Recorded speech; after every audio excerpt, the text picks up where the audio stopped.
Hey everybody, and welcome to another episode of Design Cinema, the podcast edition. And this is Fengzu speaking, and we are at episode 3, Landing That Job.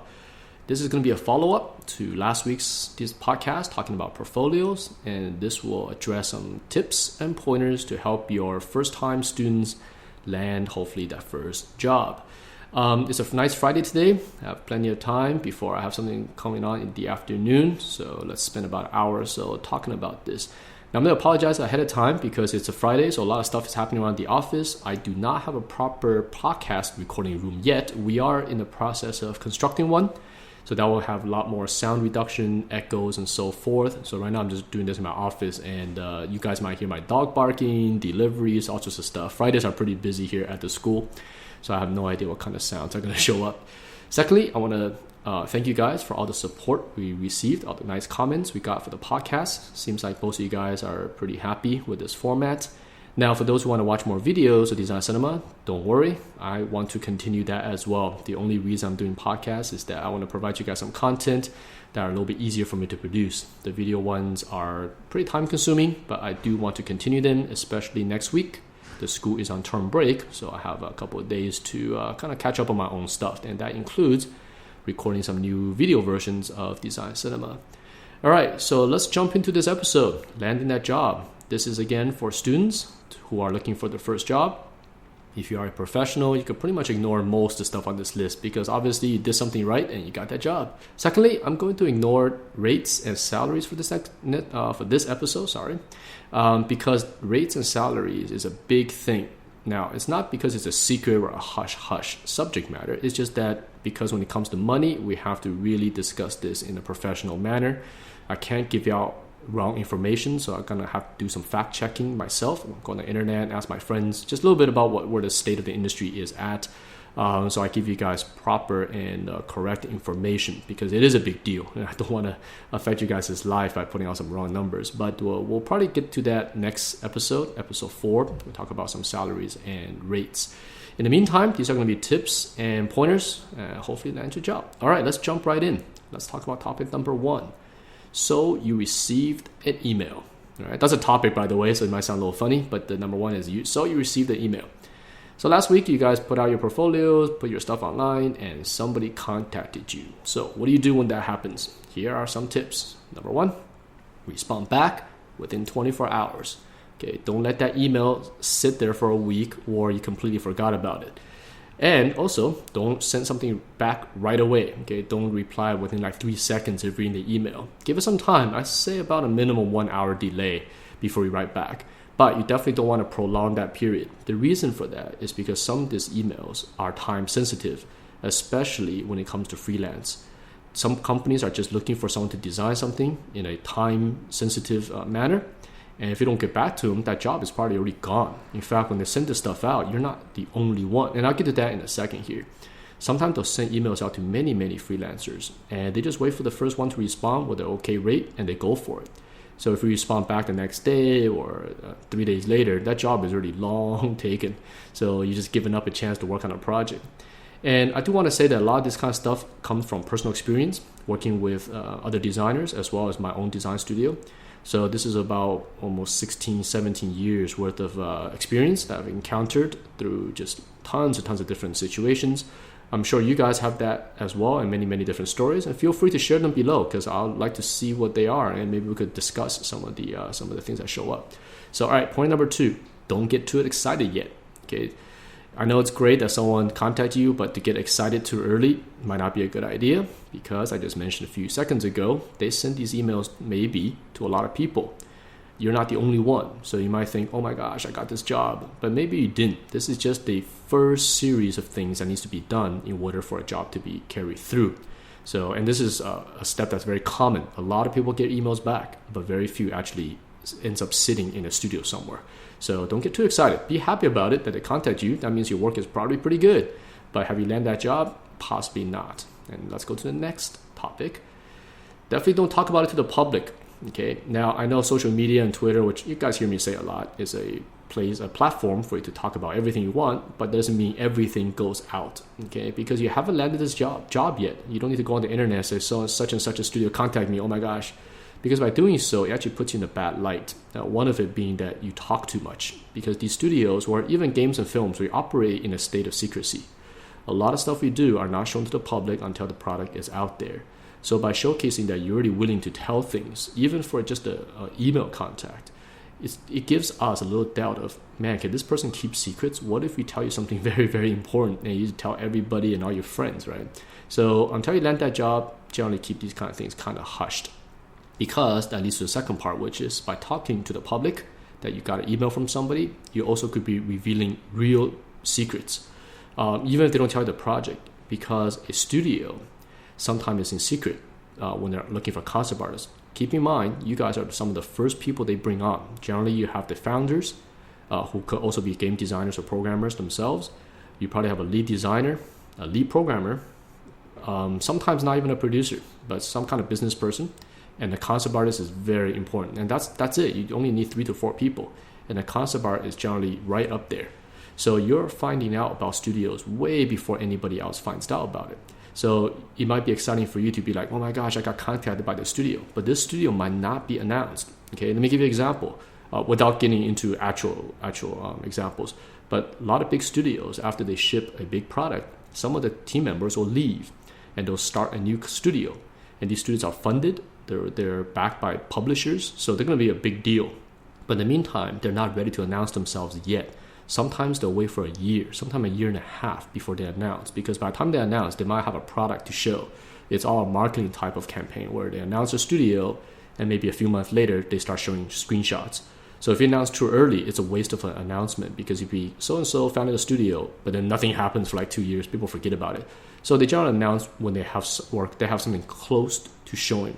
So if you go on the internet and say you're working for the studio, it's like, oh my gosh, I got a contact from this company and it's a bunch of ex-employees from this big giant studio.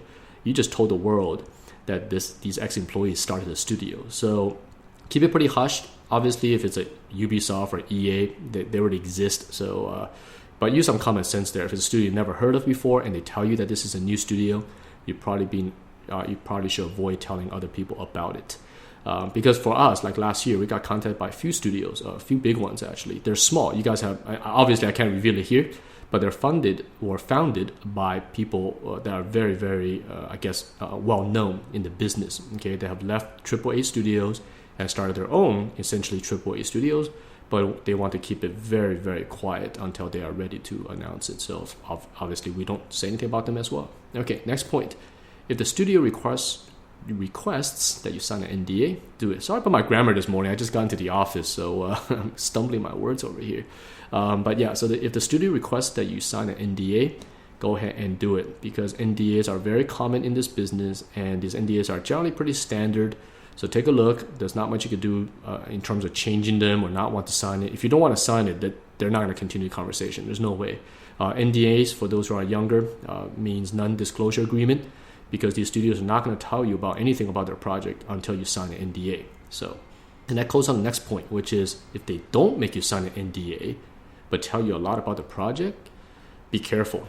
Because NDAs are very common in studios, and if the studio doesn't make you sign one and tell you a lot about their project they're working on, maybe they don't have their act together, because that's very, very strange that a studio will be operating and doing all these things and they don't essentially keep secrets. They're telling you everything, because if you don't sign an NDA, you could just tell everybody about this project. You have no legal obligation of any kind. So be a little worried if a studio start to tell you everything, because we get those as well. It's like, we're working on this and here's everything, here's all the characters. You're like, this studio little strange here. Why are you telling us all this without us signing an NDA? So they might not have their operations in order, or maybe they're very, very junior themselves and didn't even think that far. So be a little careful. Okay, now the next one. If they don't write, or if you write back, okay, you reply to the email and they don't reply, don't chase them, but just say not too much, because if they contacted you, you do have a right to write back, and if they don't write you back, you have the right to contact them back, right? They're the one who contacted you in the first place. But don't follow up too much. Probably one email is enough. Say, hey, I wrote you guys back and I haven't heard anything. If they still ignore you, then you can pretty much ignore that email. The reason why I bring this up, in places that are very busy, for example, Los Angeles, these freelance houses, especially commercial houses, they contact freelancers all the time. They'll send an email out to like 3 to 5 people, sometimes more than that. And like I mentioned earlier, if one of the guys replies back saying, hey, I'm available, here's my rate, and the studio's okay with it, they pretty much ignore everybody else. And even if you write an email back, they just don't write you back because they don't have the time to, to deal with you. So they just ignore you. I got pretty used to this in Los Angeles, but if you're not, it could seem strange that why did they write me if they don't want to hire me? But that's just how the industry is, especially in a competitive, crazy town as Los Angeles. So you just get used to that. Okay, next one, before we wrap up this section, is use proper grammar when writing back. Okay, we definitely want you to be casual. You don't have to write it like some kind of novel or anything like that, but at least make your grammar correct and check your spelling, because these are signs of that you could be very irresponsible or very young if you're using lingos and all sorts of stuff that's spelled wrong. Like your is spelled with the U-R, like literally the letter U and the R. Okay, when you write like that, it gives us a little bit of doubt of like, I don't know, man, this guy seems really young. It might not affect you all that much, but look, just try to minimize your risk. Speak with proper grammar. Make sure you got your and your correct, right? One's the U apostrophe R-E and your. It's very common stuff, but just check those kind of things to minimize your risk. All right, next section, number 2. Art tests. Okay, so when I was young, naturally when I was around, they didn't have art tests in the late 90s and early 2000s. Art tests was pretty rare. I have actually never done an art test myself, but today, 2016, art tests are pretty common. They do this for a reason. Keep in mind, when I was around, there's like literally 30, 40 guys doing this. Very small amount of concept artists out there and on the entire planet designing for a game. Tiny, tiny handful. So the likelihood if you, not who you are, or representing someone else is very rare. So art test just wasn't heard of. I didn't do any art tests at all. But nowadays, a lot. And the reason for it is a bunch of them. I'll list them out. Okay, because you might be like, why is the studio testing me, man? If you like my portfolio, why don't you just hire me? Why give me a test? Well, they have the reasons, and they are, 1, making sure that the work you showed is actually yours. Because I could just go to DeviantArt or something and go find some. If I'm really smart about making a fake portfolio, it's not that hard to do. Because now with social sites, you can kind of tell when the image has a lot of views or no views, right? I could just go to like DeviantArt somewhere and find some image that's really good, but like no one's ever seen. I could find a bunch of them. I spend enough time, right? So I could put together a fake portfolio that no one actually knows it's fake. So the studios want to make sure that whatever you're showing there is actually your work. Because how do they know? How do they prove it? So one of the easiest ways, give you a test. 2, that you can follow directions. These tests are not just random. They're going to give you things to read, and they want to make sure that you actually read them and follow very, very specific directions. Because if you can't, then obviously you're not going to be able to do the work. 3rd, that you could design within a specific theme and style. So they might give you something that's very specific to their studio, and they want to see, can you do it? And this doesn't mean that you're bad or terrible at the test. Sometimes a very, very good designer cannot hit a certain theme. It's because the theme is too difficult, or styling is too difficult, or something they're not used to, or the taste of the studio and the designer is just different. So these tests are used to kind of just get everyone on the same page. Like, hey, look, your stuff is great, but it doesn't match our style. Doesn't mean they might not use you later, but just for now, for the current project, they might not use you. So next is, can you meet deadlines? A big one that we're testing students with, because we don't know what school you went to or how disciplined you were in school. If you give you a deadline of 5 days, are you able to complete that test in 5 days? Or are you going to mess up? Or are you going to give us excuses? Or are you going to procrastinate? Trust me, all this kind of stuff showed up before. Like, we'll give tests to junior artists, and it's due Friday morning, and on Thursday night, they'll call up with some excuse like, my computer crashed, or my file got eaten up by PSD, and all sorts of stuff. And we know that the truth of it, most likely 99.9% of the chance, their computer did not crash, and Photoshop did not eat their files. They just didn't do the work, or maybe it wasn't good. So these tests kind of allows us to see the kind of problems before we bring them on board. Next one is, can you work under pressure? Okay, a test does put you under pressure. So we want to see, operating in a school environment, operating on your own, you're kind of doing your own thing. The pressure is just mostly peer pressure and so forth. But when a studio is giving you a test, now you got a name behind this test. And we want to see, can you take it? Because there are junior artists who get very nervous when it's a big test. For example, you're testing for, say, the next Star Wars film. That's a big deal. And sometimes if you're nervous, your designs take a hit because of nerves. The nerves are hitting your hands, hitting your imagination. So we want to see, like, make sure that if it's a big project or something like that, can you take the pressure? And lastly, it weeds out the competition, because tests are also given to a lot of people. Just like I mentioned earlier about emails. Just because you got an email from somebody doesn't mean, or a test from somebody, doesn't mean you got the job. They might be giving that test to 4 to 5, maybe even 10 people, and they're going to choose among the best of those tests. So in a way, tests weeds out competition. So they want to see who's going to work the hardest on this stuff. Okay, so that sort of summarizes why tests are given. Now I'm going to continue the tips for this section. Next one is don't review the test online. Okay, remember, you signed the NDA. Most likely you will sign an NDA before you do these tests. So don't post them. These are things I've seen where designers are posting their art tests and the specs online.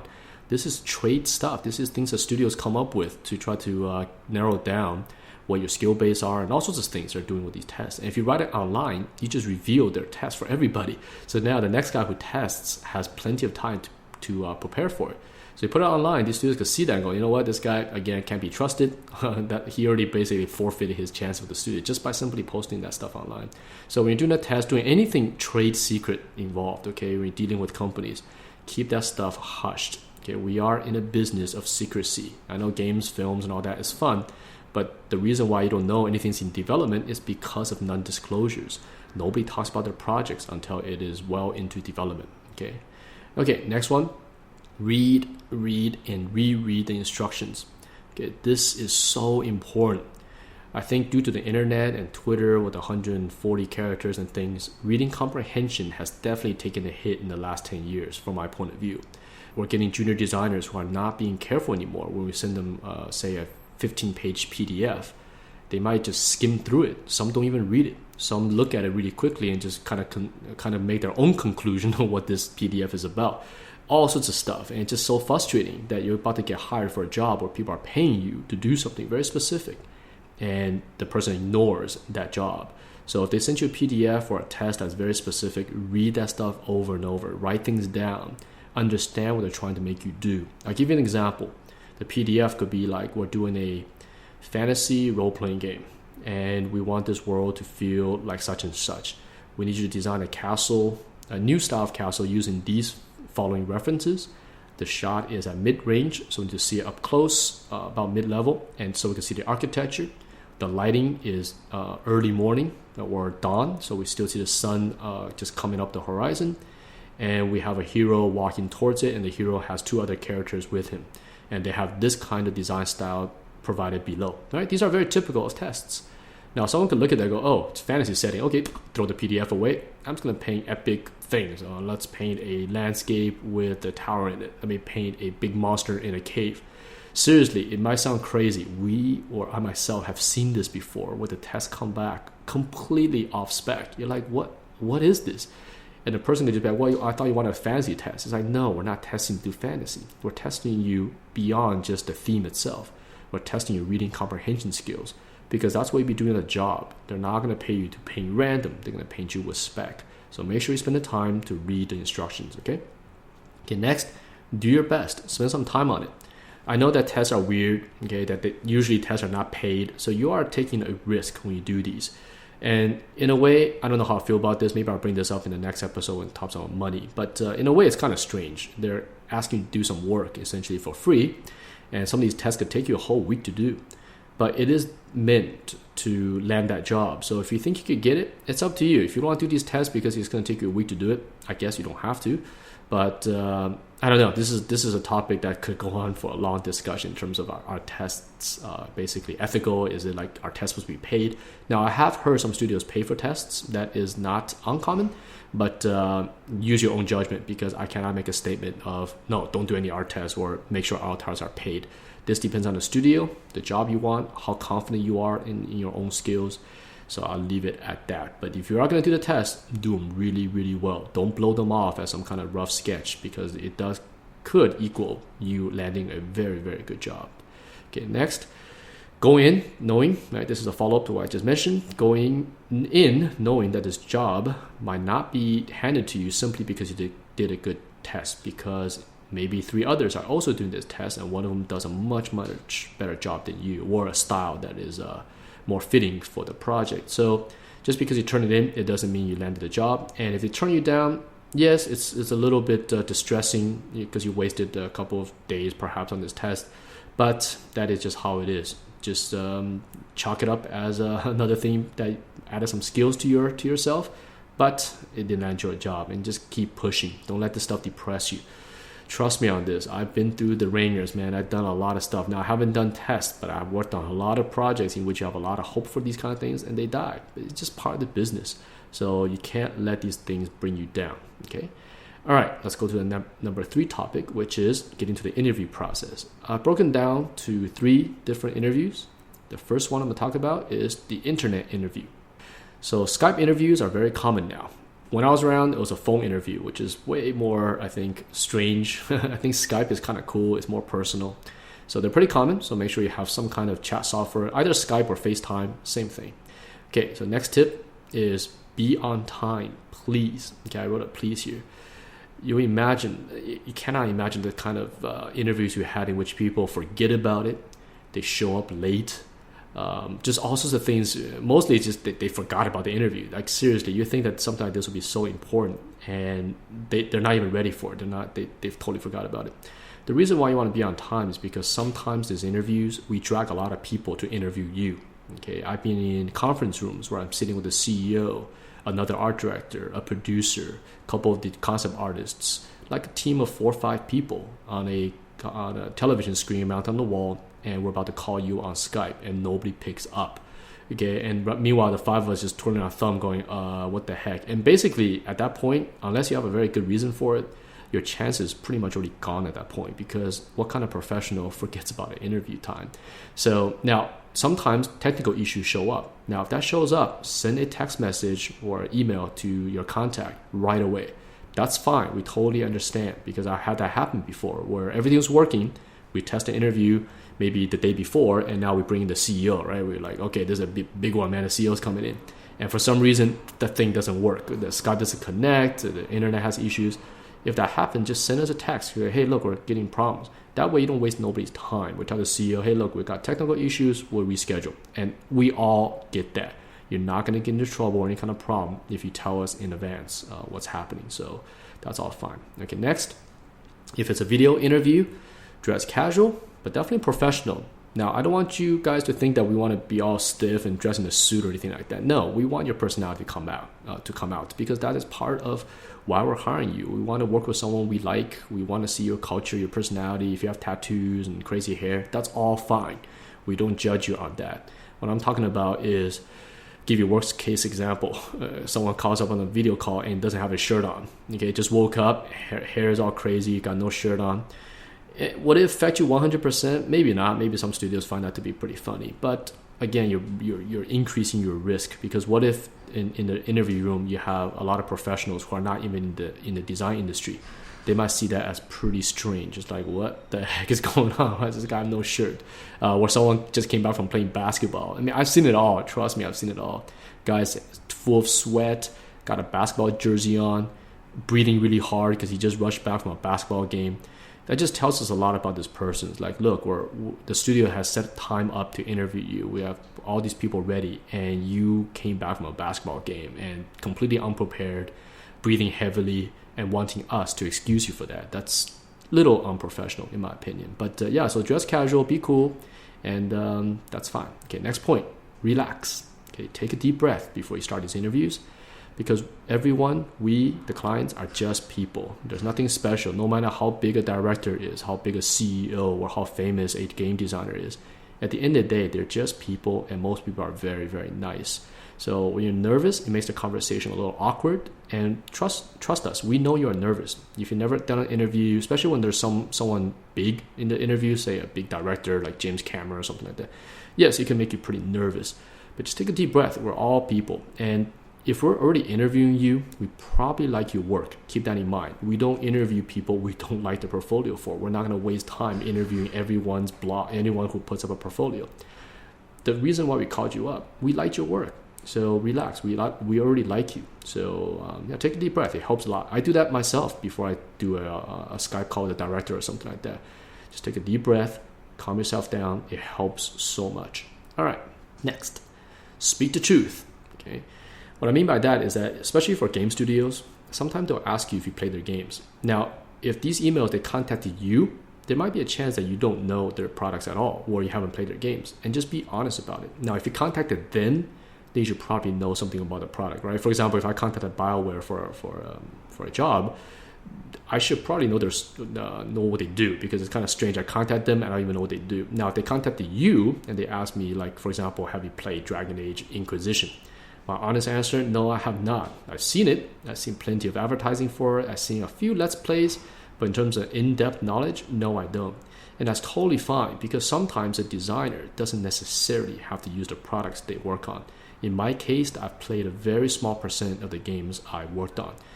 Even like really good ones like Command & Conquer and things like that, they're fun, but I never played them. I load it up for a demo, maybe for like 5 minutes, that's it. Because I'm busy working, I don't have time sometimes to sit down with these games. And it's not a requirement. Now, some studios do have this requirement. I know that I think Riot Games might have something like this, in which to work at Riot, you have to play their games. That is, I believe that's a requirement. Now, don't quote me on that, but I think that is part of the requirement. At least last time they were over here about 2 years ago and telling me that all their staff is required to play League of Legends or something like that. But some studios are not. I've worked at plenty of game studios in which the concept artists don't play games, or sometimes they make you beta test and we don't even participate. It's just like, look, we have stuff to do. Our job is to draw and design, to come up with ideas, and playing games might not interest a couple of content designers. So just be honest. It's totally cool. If you didn't use their products, we understand, okay, because we like you for your design work, and we're not going to shut you down simply because you never played the games that we work on, or the films, right? You don't have to watch some of the movies. It's totally fine, okay? Just be honest versus lying, because if you lie about it, it's worse, because they could ask, for example, they asked me, oh, did you play Dragon Age Inquisition? And I'm like, oh, I better kiss some butt to BioWare. Yes, I loved it. I played it, man. I love the game. It's so awesome. Then they'll ask you, okay, what do you think the first level? I'm like, I don't know what the first level is, man. Then they catch you in a lie, you know what I'm saying? And that's worse. So just be honest. I seriously don't know what the first level is. So, okay, let's go to the next one. Don't badmouth anyone. I mentioned this a few times in I think the GDC episode of the Design Cinema. But during an interview, you never know who's asking you these questions. They could actually use this to test you. And this is something we do on the inside. We want to see, are you a complainer? Are you someone who just constantly be negative about something? Because if you're going to talk bad about one studio, the chances are you're going to talk bad about the studio you're about to get a job with. So, they could bait you into this. They could start talking crap about someone just to bait you. For example, they'll be like, oh, what do you think of so-and-so in the industry? What do you think of this game? And they already kind of put in a negative tone. They want to see if you bite that hook or not, right? Because you'd be like, oh man, that guy, he sucks, man. That guy is total asshole. He sucks. His stuff is totally bad. Oh, that game is so stupid. The design sucks. You never know. The guy interviewing could be working with that person, or they're the one who's responsible for that game. So if you have nothing good to say, just say, I don't know. You're not sure, right? Well, don't say, I don't know. Just say, like, look, I don't know the person personally, so I can't say anything about him, and that's not professional for me to comment on someone I don't know. And two, if it's a game that you don't like, it's like, look, it's not to my style. I never played it. I'm not too familiar. Basically, dodge the question slightly, right? Redirect it so you don't go off negative. And that's totally fine as well. Because we do this. Sometimes we do interview people who are very, very negative. Like, all they do during the interview is complain about other concept designers, or complain about other products. And you already know, okay, this person is not going to work out, because if he's doing that, he's going to do that to your own studio when he leaves this job. So yeah, just don't be a downer. Don't badmouth anybody. Just be chill, be nice. It's a fun business, man. Okay, next.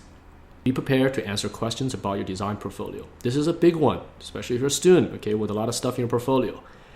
Look at your portfolio and have an answer for why you come up with these designs, because you are asking them to pay you for a job. So they have every right to ask you how you come up with the designs. So try to avoid saying things like, I don't know, I just did it, because these are very strange answers to hear if we change this job to anything else. The one I used to use for our students here is, imagine you're getting interviewed for a doctor position, okay? And they ask you, so why did you prescribe this pill? Or why did you make the surgery decision here? And your answer is like, I don't know. I just thought it's kind of cool. I don't know. You can only use that a few times before you start to get like, okay, I think this guy just don't know about design at all. Maybe this is something he just copied from somewhere. Maybe the instructor told him to do it. So be prepared to have a pretty good answer about your design. So they might ask you, hey, on this thing that you painted, tell us a little bit about this piece. Well, what inspired you to do it? How'd you come up with the idea? Because keep in mind, we're hiring you to think. So if you cannot explain your mind and tell us how you thought about the designs, then that's going to be a little bit of a negative mark on how we think about your design process, okay? Because remember, we don't know how you come up with these designs. If you don't know for every single piece, we're going to start doubting how you come up with these, because it could just be like you're emulating someone, maybe you're copying this from somewhere, right? Someone who's quite good at design will tell you their ideas and where they come up with the functions and all that stuff. Okay, next. If they ask a question that is too hard, it is totally okay to tell them that you need some time to think about the answers, or perhaps even get back to them. Okay, we are not machines. We're not robots and programmed with pre-stored answers, especially if you're a student that don't have that much experience. Sometimes they might stump you with a very difficult question. And if you want to impress them by just answering whatever, that can actually lead to a bad answer. So just go, let me think about that a little bit. That's a tough, little bit of a, requires me to take some time. And we're totally okay with that, okay? Because some questions are a little tough. Like they might ask you about design solution. Right on the spot, like, hey, if we're doing a game like this or a film, what kind of approaches would you make? They're basically asking you to come up with a solution within a second. That's pretty hard. You'd be like, well, let me think about that. Let's continue the interview. In the meantime, let me kind of jot down some notes here while we talk, and maybe I'll have something for you in like 5 to 10 minutes. Right? If not, you go say, hey, look, let me follow up, because that's a very interesting proposal. For example, they tell you, we're working on the next Blade Runner movie. Okay, what is the theme and the styling you use? That's a hard answer to get answered in 5 seconds or so. So I could just tell them, hey, look, give me some time. Let me go back. That's a very interesting theme. I love what you're doing here. I'll get back to you in the following email about my suggested design path I'll take for that. And that's totally fine, because rather than giving them some like random answer that doesn't even make any sense, right? So all right, and then that last one, be nice and respectful. This is just common sense, but remember, you are the one without the job, not them. The people interviewing you all have jobs at the studio that you want to work for. So don't be cocky, don't be rude and all this kind of stuff, as if you're the bomb or something like that, right? They're the one without the power. So just be nice and be respectful. Okay, let's go to topic number 4. Or continue the interview, by the way. But this one is the in-house interview, okay? The previous one was a internet interview. This is the in-house. Point number 1, if they bring you in for an interview, if locally, meaning from the same town, you probably land that job 90%, okay? Your chance of getting hired is very high. Any studio bringing you in for an in-person interview pretty much means you landed that job. That gives you a bunch of advantages. I'll talk about that after I name the second point, which is if they fly you in, plus they put you in a hotel, you have landed that job 99.9%, okay? Because no studio is going to invest airplane tickets, hotel cost, and all that if they don't want to hire you. They're only bringing you in at that point to kind of get to know you and introduce you to the team. But if they're doing that, you pretty much got the job. That means the next point I'm going to make is relax. Be yourself. You already got the job. I bring this up because I had a student who actually got that exact same situation. The studio, pretty big studio, flew him in and put him in the city for actually a few days, I think 3 to 4 days. Pay for all his meals, took him to lunch, right? Or he hasn't done it yet. That's what they tell him they're going to do. Look, we're going to fly you in. We're going to put you here a few days. We're going to cover your food and travel expense. And he was so nervous, like, oh man, I'm not going to get this job. My response is like, look, you already got the job, actually. All you got to do is finish it, which is just be yourself and be chill. The job actually is already given to you. They're not going to do that for random people or people they're not going to hire. That's a few $1,000s they're shelling out. So you already got the job. So just relax. Even for myself, for my first job, last episode I mentioned I worked for EA or Warden. They did the same for me. They flew me to Austin. I've never been to Austin. And this is a side note I want to make. If they put you in the city and they want to put you for a few days, for example, they want to fly you in for an interview and they're going to give you 3 more nights on the hotel, they definitely want you to work for them because they're giving you those days to get to know the city. If they fly you in and out, they could be doing that for a few other people, perhaps, but they want you to stay. They pretty much are doing that to make you like the city. Like they might take you out at night, they might take you to a couple of places, and that's what happened when I was at EA, my first job. They flew me in, put me in a nice hotel, covered all my meals, and I was there for a week. They brought me in for 5 days. So during the day, they actually had me come into the office and just kind of hang around the place because, remember, they haven't worked with a concept artist before at that time. So they just kind of brought me to different people's office. I chatted with people. I sat with programmers. I sat with designers and kind of just knowing everything. Now, I didn't get paid for this because I wasn't hired at that point, but I was just hanging around. But they were covering my meals, my lunch and dinners and, of course, the hotel and stuff. So it was quite nice. And after I came back, then they offered me the job full time. So yeah, so if they fly you in for any kind of interview, you got that job. So just relax. It's all good at that point. Okay. Next point, the interview can be very intense. Okay, it could even last all day. So be prepared for that. Don't skip your breakfast. Make sure you get some coffee if you drink coffee, but have some energy. Don't stay up late the night before. Okay, because some of these interviews can last literally the whole entire day. You get in at 10 a.m. and you won't end until like 7 or 8 p.m. Sometimes these studios will make you interview with everybody because as a concept artist, you will be working with everybody. So you'll be sitting with the tools team. That's the guy who makes the engines. You might be sitting with the lead designers. That's actually obviously you'll be sitting with the designers. Not concept designers, the guys who write the stories and game balance and stuff like that. They work with concept artists a lot. Okay, so you'll be sitting with them. You'll be sitting with producers. You might even sit with the CEO for a few minutes. You'll be sitting with other concept designers, of course, and you'll be sitting with artists. So all of them are basically doing this as a team or what they call a company interview. They want to get the feedback from everybody that they like you. Because one thing is that you're talented. The other is, can we get along? Because there are talented people that just doesn't fit in certain studios. Certain studios have different cultures. For example, when I worked at Blur Studio down in Los Angeles, that is a very, very, I'll say at the time, very, very crazy. It's almost like a college frat house. Their culture, I like it, but some people don't like that culture. It's very crazy. It's loud. It's got music going.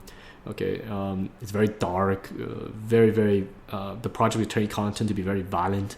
Okay, and that's a company culture. So maybe you have a portfolio, but you're very different in terms of your personality, which is totally fine, right? And the interview could bring that out. Like the team could be like, I think this guy's gonna hate it here, man. This is not the right environment for this designer. He is not for this type of work, right? So, and it could be the opposite. You might not even like it, right? You might think somehow of a studio, but once you go there and start to meet the people and see the studio culture, you might not like it. So it goes both ways. So, because remember, they haven't offered you a job. You can actually turn down an offer if you don't like the culture. So, all right. Because I remember I interviewed with the studio Sierra Games. Right? I'm sharing some story with you guys. These guys were located inside Yosemite, deep inside Yosemite. So I flew to Fresno on a regular jetliner from Los Angeles, and from Fresno I got into like a little Cessna, man. It's like 6 people or something like a Cessna Caravan or something like that.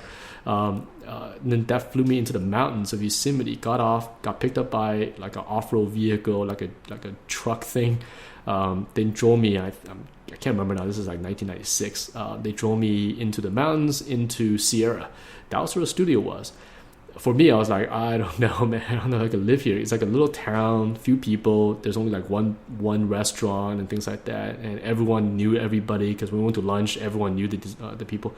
That could be pretty cool. But for me, coming from Los Angeles, I was like, whoa, this is a huge departure from the culture I come from. I do like nature, but that was almost a little bit too much of it. So that was one of those jobs where in the back of my head, even though I was getting interviewed, I was thinking I probably won't take this job because nothing wrong with the company itself. It was the location and the culture around the company was a little bit too far removed from what I wanted at age 18, essentially. Okay, let's see. Next one, the interview could also be very casual. Okay, earlier I just mentioned it could be very tense. Sometimes they really like you and they want to put you in a casual environment versus sitting in a conference room or sitting in a meeting room to go through a proper interview. They're just going to bring you to lunch and they're going to use this opportunity to just be yourself. Like, we're going to eat, randomly chat, we're going to bring the whole team out and just talk. So that's also very common. And that's my job at Blur. That's how it happened. Tim Miller over there. Tim Miller was the founder of Blur Studio. So he emailed me one day. I was working over at Liquid. Sent me an email saying, hey, dude, like your work? Let's have lunch. That was my entire interview. So I met him in Venice Beach, had lunch with him, and he offered me a job during lunch. He's like, okay, cool. You want to work at Blur? I go, okay, cool. I'll work at Blur. So interviews comes in all flavors. Tim Miller, by the way, is now directing that movie Deadpool. So I wish him all the luck. Great guy, and I hope the film does really well. Okay, next one. This is a repeat, but don't badmouth anyone, okay? Because people sitting at that desk could be the very same people you're badmouthing. This industry is too small. People move around all the time. So they could be like, what do you think of that game, the one that did really badly out there?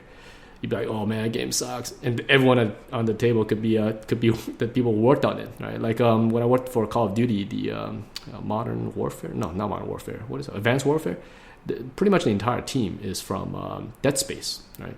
So they pretty much made the first Dead Space. Same people. So imagine I go, oh man, Dead Space, that game sucks, man. Dead Space is so stupid, blah, blah, blah. Dude, you just told everyone who worked on that game that their game sucks, right?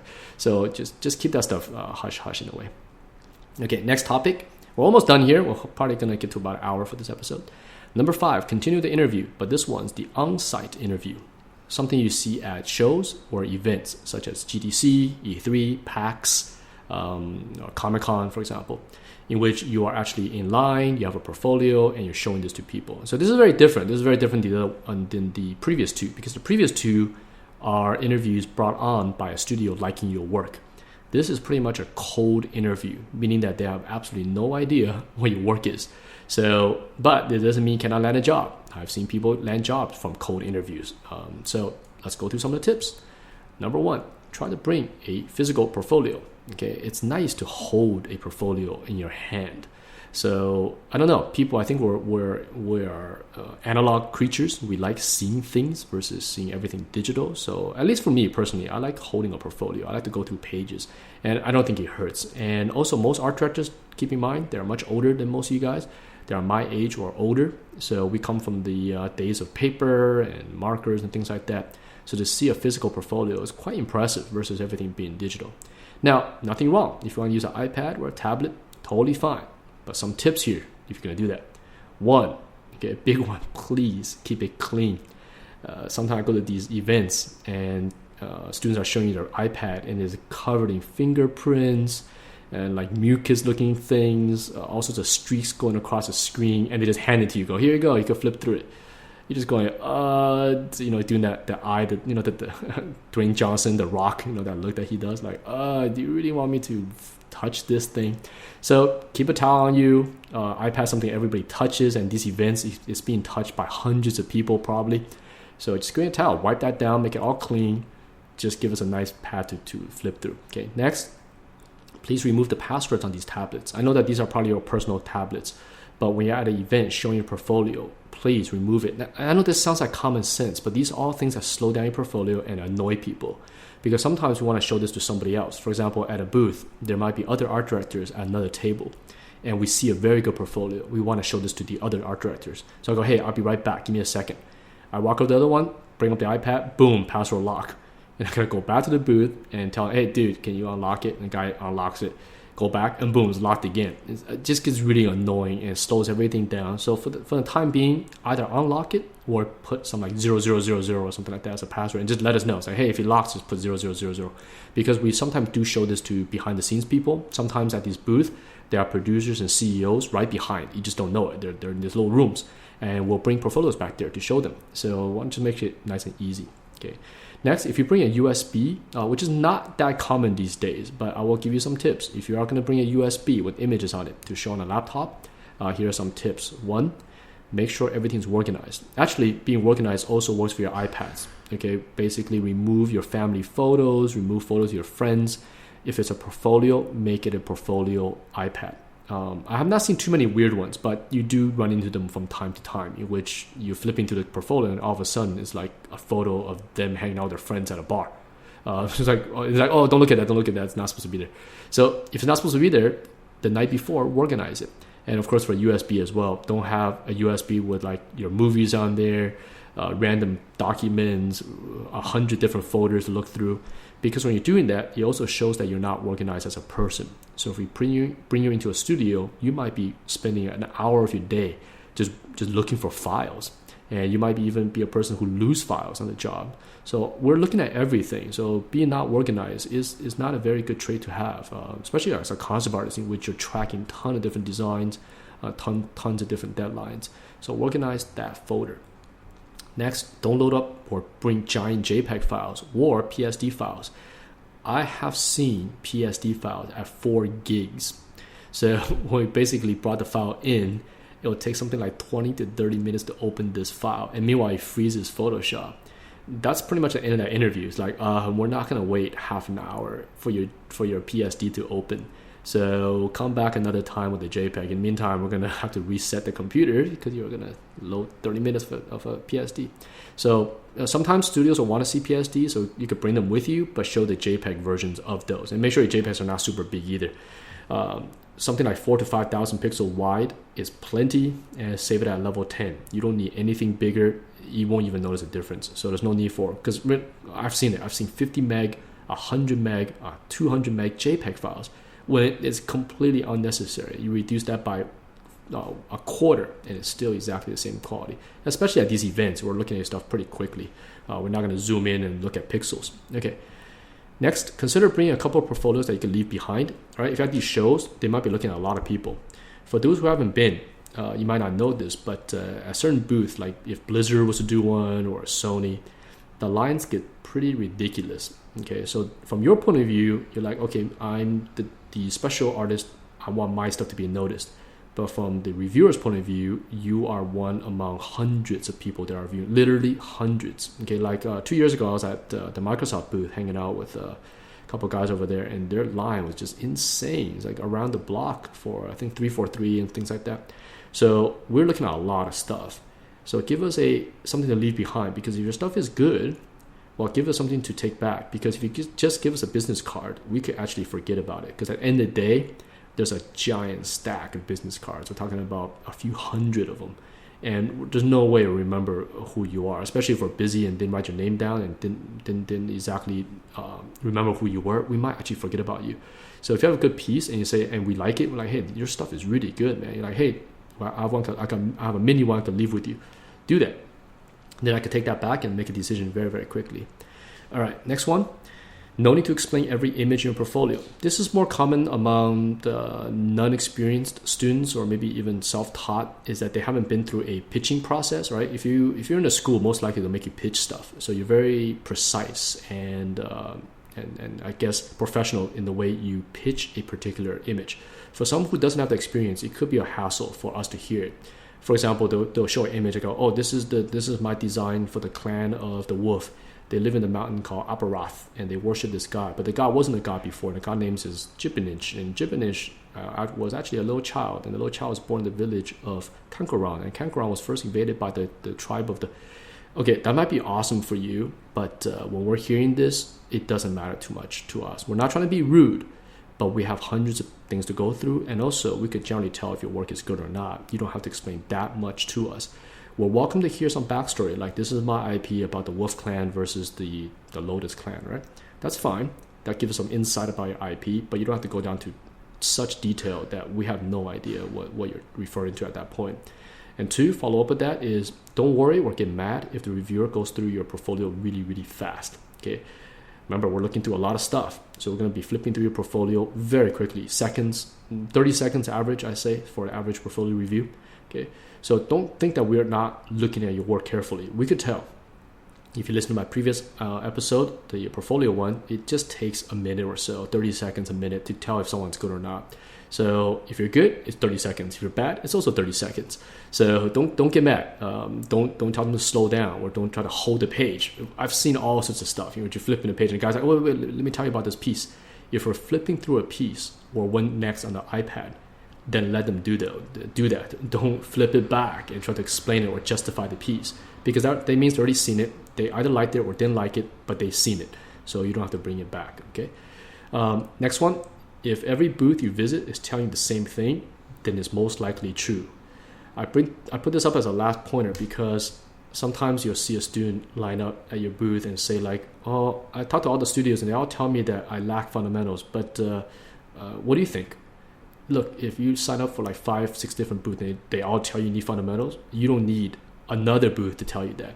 I don't know what that is. It could be that they're looking for a confirmation that maybe they don't need fundamentals. But if 5-6 different studios tell you to work on something, because it's very common, most studios will give the same feedback. If your work is not good enough, they're going to be pretty honest and tell you, hey, look, you need to work on this, or you need more character designs, or you need more hard surface.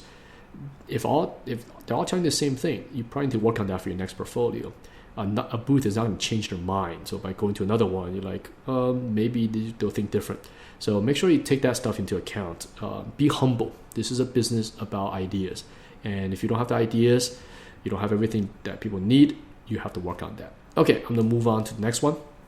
So now I'm going to change the topic to no longer interviews, but for freelancers. Okay, I'm going to get more in depth in the next episode with salaries, but I'm going to hint a little bit of that right now for topic number 6, which is freelance offers. Okay, all the previous stuff is mostly catered to full-time job positions.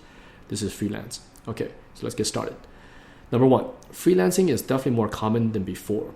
These days, with dev cycles in both films and games being so long, freelancing is actually more beneficial to a studio than having you in-house. An in-house artist, basically, after about a year or so, we might not have anything to do for you, especially if the studio only does one project at a time. So sometimes they'll make you do texture art or do something that is kind of 2D-ish, but not exactly your job, and that's sort of a waste of their time and your time. Sometimes depends on the studio. Some studios may have you do 3D art, depending on where you work.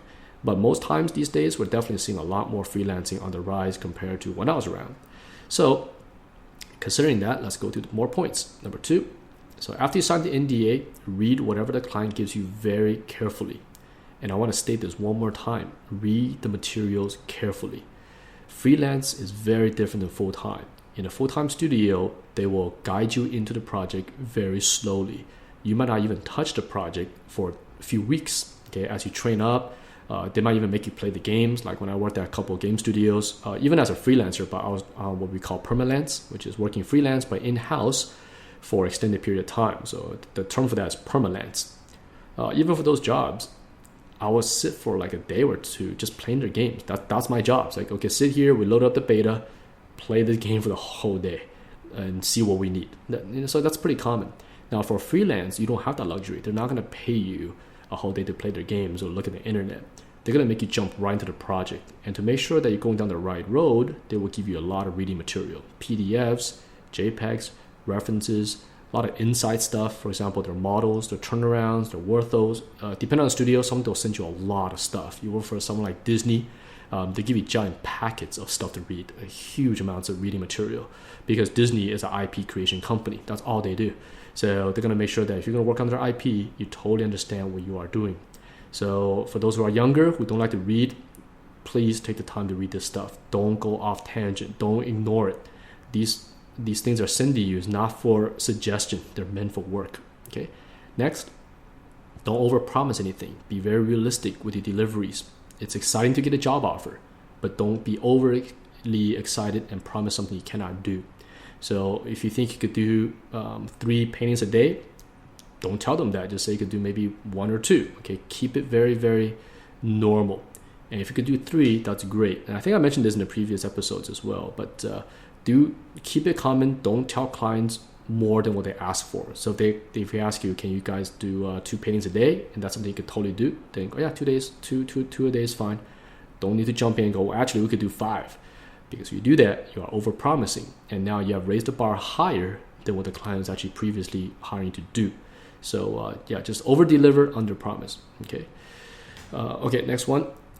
Don't get excited. This goes along with the email as well. Just because a client contacts you, and they might even put you on the project, it doesn't mean you're actually on the project. Studios, this is a little bit behind the scenes. Studios, especially AAAs, they have the budgets, they have the money. Okay, so hiring a couple of freelancers is not a big deal in terms of cost. Sometimes if a project is really high profile, for example, a giant sequel to a game, okay, we might not just use one freelancer. We might actually test 5 or 6 freelancers to get their taste. Okay, all 6 are good. Okay, it's nothing to do with their skills. It has to do, can they adopt the project? So they'll give the same exact spec, the exact same requirements to 6 different freelancers and end up going with 1.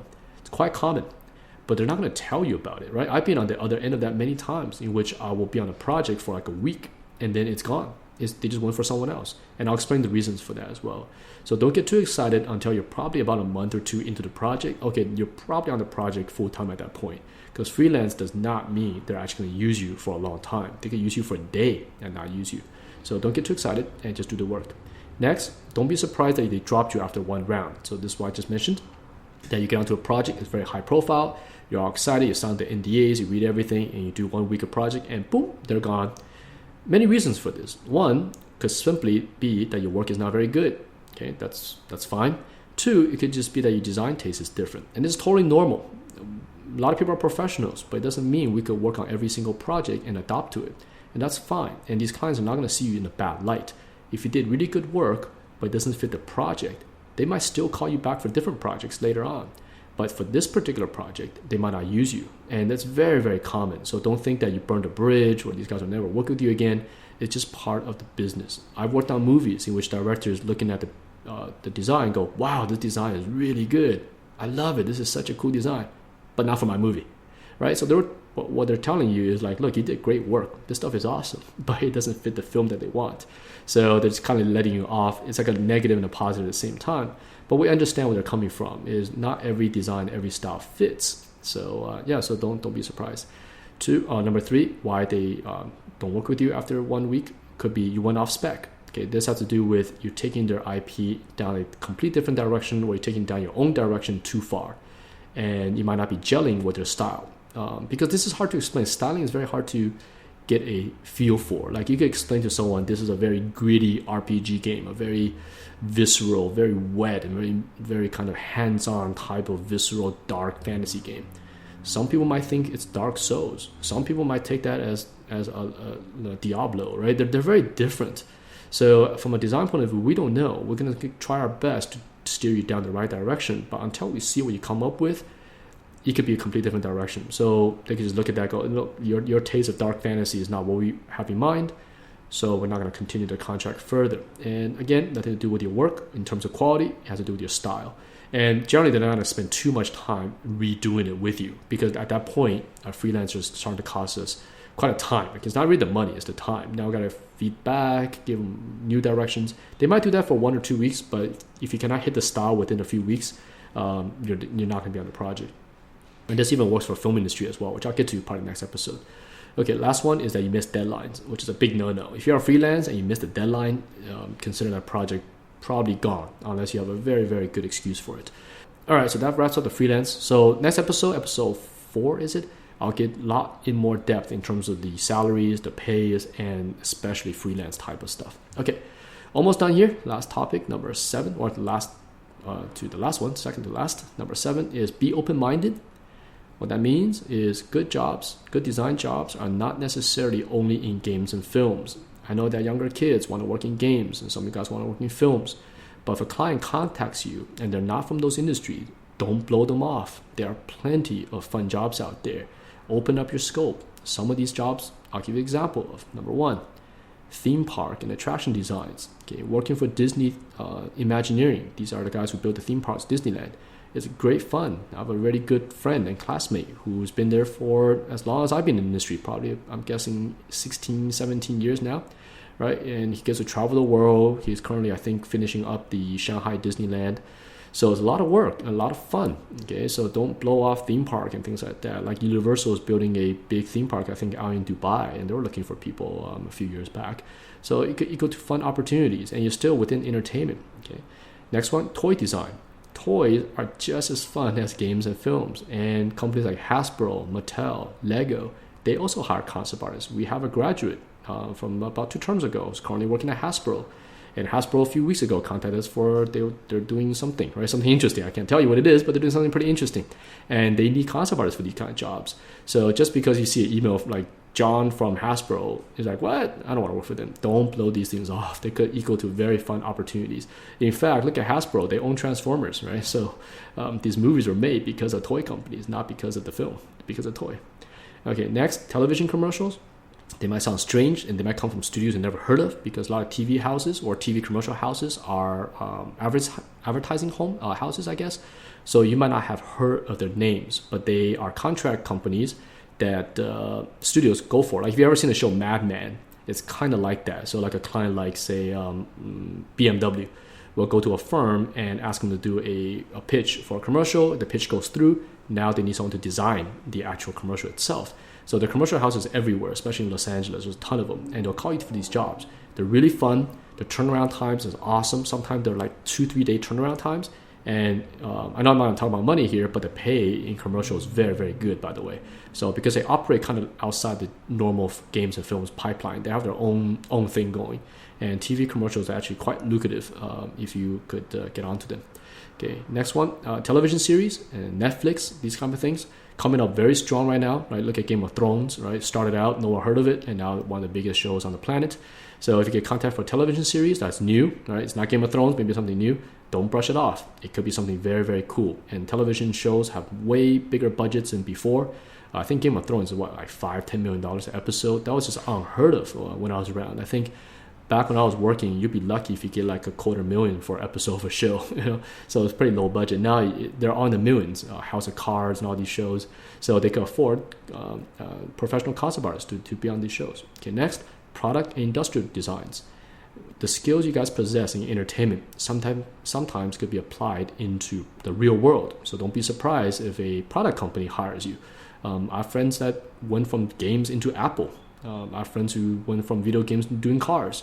So it all works. I have worked on a couple of commercial products as well that are not entertainment at all. So, and they're still fun.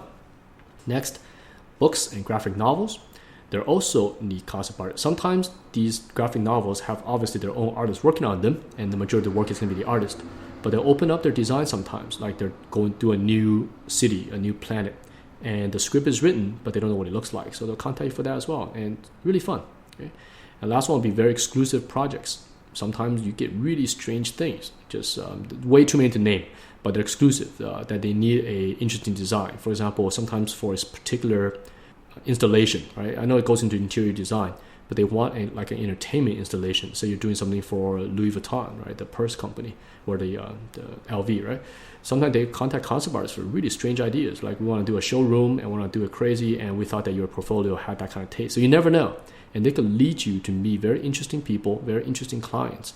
So my advice here basically is don't ignore stuff simply because it's not games and films. These avenues could lead you down many, many different career paths, and you might even fall in love with the industry that you weren't aware of to begin with. So, and lastly, to wrap this episode up, number 8 is you got a job. So be happy, be excited, celebrate it. It's very hard to get your first job. So if you get it, go out to dinner with your family, go out with friends, celebrate that job. It's fun, but don't go mention on the internet yet, okay? Basically, next week I'm going to talk about when you get the job, wait for about a month or so before you do anything in terms of overly exposing that job to the world. But I hope this episode helped you guys. It was quite fun. We came in right about an hour or so. So next week, we'll continue this to talk about money and salary, followed by finally the Q&A, which brings up that if I'm going to do Q&A, continue please putting the questions below. Our staff is constantly collecting those things. So if you have questions you're dying to ask, whatever, anything. And I noticed I saw some requests about me talking about my personal things. I'm not a person who usually likes to do that too much, like telling my whole life story and everything. I like to show experiences that's industry related, so maybe we'll stick to that as well, which is fine. But I can't talk about everything. Some stuff is belong to the industry or the companies. It's very fluid here. I have no idea what the direction of podcast eventually will lead to. Right now, it's still in the early experimental phase. I don't think we have a particular styling going for this podcast, but I do like it that way. It's very casual. All right, guys. Thank you for listening. And until then, this is Feng Zhu signing out. Bye-bye.